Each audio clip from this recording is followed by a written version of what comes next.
প্রাচ্যের দেশগুলো। বিশেষজ্ঞরা বলছেন মরুভূমি আচ্ছাদিত অঞ্চলটির লাইফলাইন বিভিন্ন ডিস্যালিনেশন প্ল্যান্ট। সরকারি উদ্যোগে সমুদ্রে লবণাক্ত পানি পরিশুদ্ধ করে পাঠানো হয় বসতবাড়ি, হাসপাতাল সহ সরকারি বেসরকারি সকল প্রতিষ্ঠানে। তাই গুরুত্বপূর্ণ এসব স্থাপনায় হামলা হলে ভয়াবহ বিপর্যয় নেমে আসবে উপসাগরীয় দেশগুলোয়।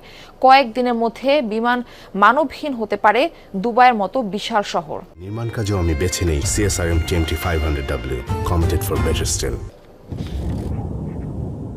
ইরানের সাথে যুদ্ধে হামলা পাল্টা হামলায় ক্ষয়ক্ষতির শিকার বহু জ্বালানি স্থাপনা। তবে বিশেষজ্ঞরা বলছেন তেল নয়, পানি শোধনাগারগুলোর টিকে থাকার উপরেই নির্ভর করছে উপসাগরীয় দেশগুলোর ভাগ্য। মধ্যপ্রাচ্যের এ অঞ্চলটিতে তীব্র তাপমাত্রা, অল্প বৃষ্টিপাত আর ঝাঁ চকচকে শহরগুলোয় অতিরিক্ত পানি ব্যবহারের ফলে মাটির অনেক গভীরে নেমে গেছে পানির স্তর। তাই